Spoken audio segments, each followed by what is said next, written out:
Всем привет! Привет! С вами Алена, и сегодня мы будем делать кое-что интересненькое. Наша любимая вкуснятина. Ну, а слабонервных я, конечно, прошу отойти от экранов, потому что ко мне обратилась девушка вот с таким вот интересным состоянием. Кто уже догадался, что сейчас будет, тот молодец. Кто не догадался, то, конечно, смотрите. В общем, жалоба вот такая вот. Что-то там у нее где-то воспалилось и болит. Есть, кстати, здесь осложнение в виде того, что у него пальчик задран вверх, то есть он все время в приподнятом таком состоянии, и это чуть-чуть осложняет работу, потому что очень тяжело его отгибать. Но это, как говорится, на фоне всего остального просто мелочи жизни, и сейчас будем смотреть. Я уже нанесла антисептик, все протерла и взяла кюретку. Сейчас я смотрю и пытаюсь найти, где же там стеночка, и есть ли осколок. Вот специально сделала иллюстрацию, от руки по-быстрому нарисовала, чтобы было понятно. Вот эта красная зона – это такой осколочек, который находится там внутри, и нам банально нужно его отрезать. В общем, будем сегодня стричь ноготь, чуть-чуть, с краешку сбоку. Я завожу пряморежущие кусачки и делаю первый маленький надрез, проверяя, как себя чувствует клиент. Напоминаю, мы работаем без анестезии, никакие уколы мы не делаем, потому что мы не врачи. Мы просто умеем правильно стричь ногти. После того, как я сделала надрез, я беру пинцет и проверяю, получается ли у меня зацепить тот кусочек, который втыкается ей в кожу. И, забегая вперед, могу сказать, что у меня ничего не получилось с первого раза, и это абсолютно нормально, потому что всегда вот такая работа, она происходит, ну, можно сказать, по ощущениям и вслепую. То есть, понятное дело, опыт и вот это вот все, но тем не менее ты просто не видишь, но ты можешь только это почувствовать. И вот уже когда я попыталась сделать это второй раз, я поняла, что у меня сейчас все будет хорошо. Точнее, у меня получится, а хорошо будет у нее, потому что вот этот осколок, который я сейчас достану, сейчас можно не дышать, и да, классно, да? На всякий случай второй раз, если кто-то не рассмотрел. В общем, этот осколочек, он был как такая своеобразная затычка в ванной, если хотите. Как только его убираешь, конечно же, белая субстанция или желтая, ну у кого там какая, она обязательно будет вытекать. И это нормально, ничего в этом такого нет. У нас и цель, в принципе, была обязательно убрать белое содержимое и для того, чтобы ей стало легче. Потому что что? Потому что побаливает. Вот так это выглядит, такое желто-зеленые. Дальше я проверяю, как там со стенкой дела обстоят, тоже с помощью кюретки, стараюсь делать это очень осторожно, и, конечно, у нас будет факап, это тоже нормально. Но, конечно, такого быть не должно, но это случается, и поэтому я решила оставить и показать вам. Дальше я беру кусачки, это кусачки накожницы, они же кутикульные.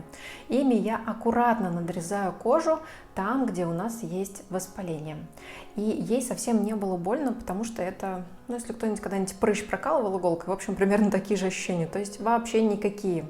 Мы сейчас аккуратно убираем гной и понимаем, что там у нас получился пустой такой кармашек из кожи. Напоминает кармашек от, ну не знаю, водяной мозоли, например. Наверняка многие с этим сталкивались.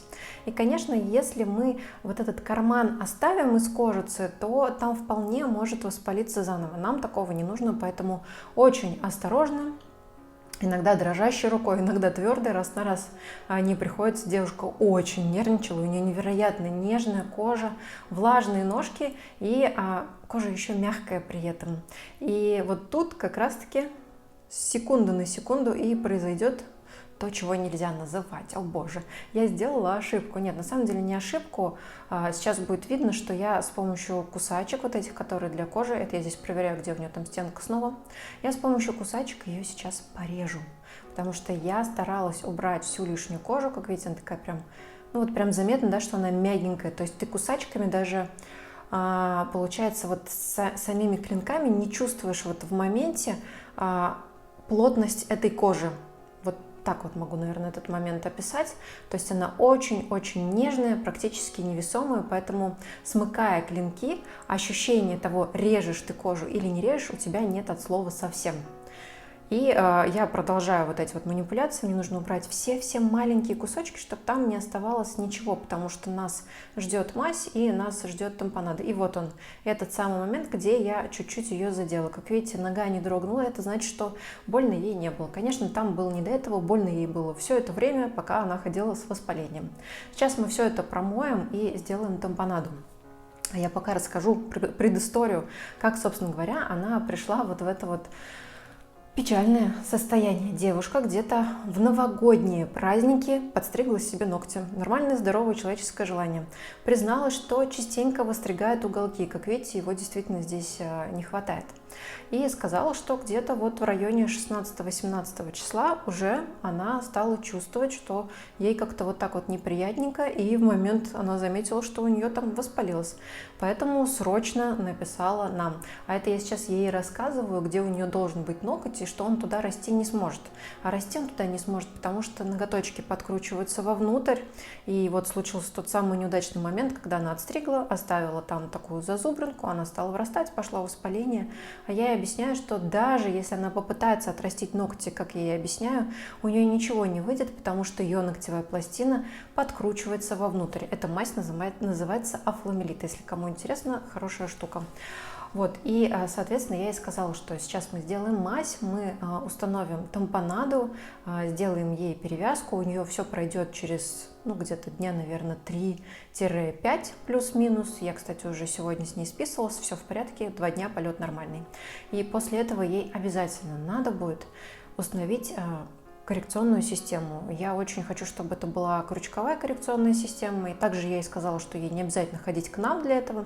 Она может пойти и в подкабинет, там, может быть, где-то ей в другое место удобнее. Не суть. Главное дождаться, когда сойдет воспаление, и после этого установить коррекционную систему. Потому что вот так выстригать углы – это не дело, и однажды вот так происходит воспаление. Приятного здесь мало. Тампонада, кстати, полноценно у нас не установилась, там не было места, я решила туда лишний раз не подлезать, просто пропитали мазью, вот так оставляем и сейчас будем упаковывать. В общем, что я хотела сказать. После новогодних праздников прошло где-то дней 10, и за это время как раз-таки ноготочек успел отрасти, и тот осколок, который она не увидела, не смогла срезать, успел воткнуться в кожу. При ходьбе он все натер, и мы видим вот такой результат. Те манипуляции, которые были сейчас, они абсолютно несложные, но по идее будут вообще бесполезными, если дальше этот вопрос не решать.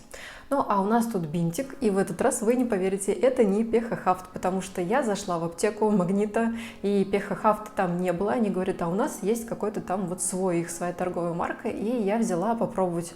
Тоже, кстати, хорошо клеится, и оказался в 2 раза дешевле. Это было, конечно, приятненько. В общем, если что, если вдруг у вас не будет того Пехохавта, которым мы пользуемся обычно, можете взять такой, он тоже оказался рабочим, еще и дешевле, вообще вдвойне приятно. И да, у нас не было маркера, поэтому смайлик я здесь нарисую просто в фоторедакторе. На этом все. С вами была Алена. Пока-пока.